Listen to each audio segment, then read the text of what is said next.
Olá, mais uma vez, voltando aqui para a nossa aula Fontes do Direito. Agora iremos falar sobre analogia. O ideal seria que todo o nosso ordenamento jurídico preenchesse todos os acontecimentos, todos os fatos sociais. Sabido é que isto é impossível.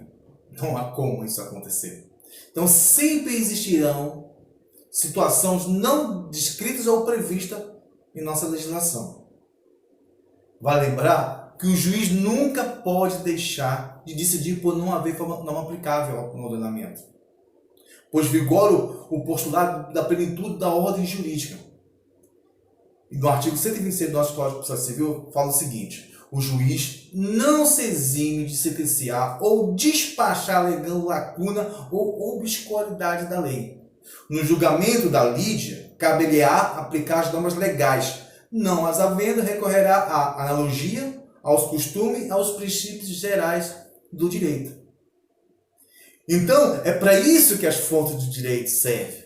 Na falta de uma norma jurídica cabível ao direito, cabe analogia, costumes, jurisprudências, princípios gerais de direito, para que essa omissão seja suprida. Então, vamos saber agora o que é analogia. Analogia significa aplicar ao caso concreto uma solução já aplicada a um caso concreto semelhante. Repetindo, analogia significa aplicar ao caso concreto uma solução já aplicada a um caso concreto semelhante. Alguns consideram que a analogia não seria uma fonte de direito, mas apenas uma forma de integração da norma, nos casos da lacuna da lei, pois ela não cria norma, apenas aplica uma norma já existente a outro caso concreto. Alguns doutrinadores falam que a analogia ela não é uma fonte de direito, correto? Todavia, há um doutrinador muito famoso no nosso país chamado Pablo Stouze, que diz o seguinte: assegura que a analogia pode ser considerada fonte de direito, sim. Correto? A analogia ela se divide em duas fontes: analogia legal e analogia jurídica. O que quer dizer analogia legal? Aquela que utiliza outra lei para casos semelhantes. E a analogia jurídica é aquela que utiliza outras fontes do direito, que não a lei. Exemplo, os costumes, os princípios gerais do direito.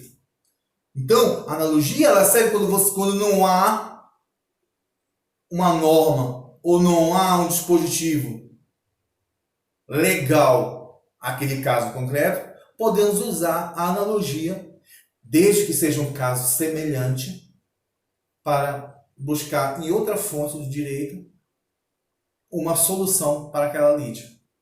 Correto? Só que há um detalhe muito importante para nós sabermos.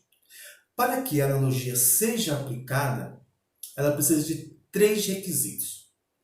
Primeiro, que o fato em questão não seja regulado de forma específica e expressa por lei. O fato, questão, o caso concreto em tela, não seja regulado de forma específica e expressa pela lei. É o primeiro requisito para o uso da analogia. O segundo requisito, que a lei regule hipóteses similares. Que haja na lei algo similar ao caso concreto em questão. E o terceiro requisito primordial para o uso da analogia é o seguinte: que a semelhança essencial entre essa situação não prevista e aquela que na lei tem a mesma razão jurídica. Repetindo mais uma vez, bem devagar para que vocês entendam. Que haja uma semelhança essencial entre a situação não prevista, aquela que não está na lei, e aquela prevista na lei. Tem uma mesma razão jurídica.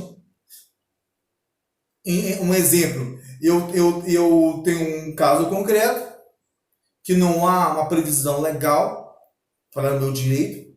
Eu busco nos costumes ou nos princípios gerais do direito uma analogia ao meu caso. Correto? Lógico. Tem que haver uma semelhança dentro do caso concreto. eu não posso fazer uso da analogia em casos diversos.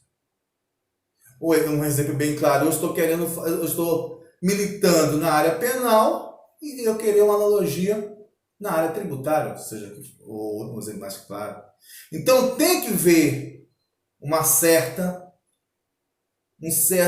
semelhança no caso interno, no caso em questão. O ideal seria o ordenamento jurídico preencher todos os acontecimentos, todos os fatos sociais.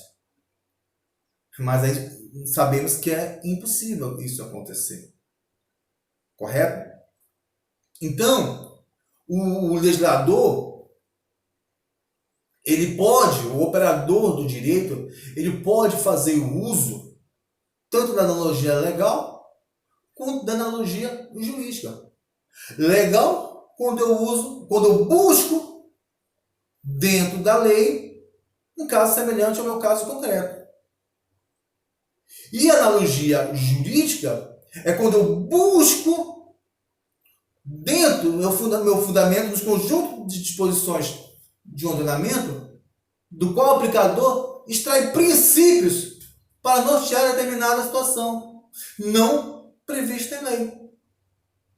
Ou seja, quando eu não tenho algo, quando eu não tenho um embasamento legal, uma norma prevista por meu direito, eu busco por analogia em outros casos, desde que sejam semelhantes. Correto? É importante frisar e entender o seguinte: tradicionalmente, não se permite o uso, por exemplo, no direito penal da analogia. Por quê? Porque no direito penal requer uma tipicidade penal. Correto? É necessário que exista uma norma taxativa. Artigo 121. É uma norma para matar alguém. Homicídio. Correto? Então, no campo criminal, só será, salvo, lógico, as exceções, só será permitido o uso da analogia no campo penal quando se for em boa parte. E quando se for em benefício daquele que praticou o crime, daquele que praticou o delito. Correto? Vale lembrar, e é importante saber e frisarmos em nossa cabeça, que a analogia é um procedimento de quê? De semelhança. Mais especificamente, a analogia jurídica. Porque requer cuidado maior do intérprete, conhecimento profundo da situação jurídica. Ou seja, para o uso da analogia, é necessário que exista lacuna na lei. Ou seja, para que você possa usar a analogia, é necessário que haja uma lacuna na lei, que haja uma omissão da lei para o teu caso concreto, para o direito no qual não é previsto nos nossos códigos, no nosso tratado. Okay? O magistrado deve decidir sempre, na maioria das vezes, na ausência da lei que regula a matéria sobre exames. O julgador recorrerá o quê? A fontes subsidiárias, vários métodos, entre os quais a analogia está encontrada. Ou seja, o magistrado, o operador do direito, quando não tem elencado no seu caso concreto, quando não está dentro da norma jurídica, dentro da norma positivista, como Hans Kelsen fala, entendeu? Ele pode se ater, ele pode usar de artifícios, como as fontes de direito, como fontes subsidiárias, para que ele possa embasar, fundamentar a sua tese. Correto? E a própria lei de introdução do nosso Código Civil brasileiro fala no seu artigo 4º. Correto?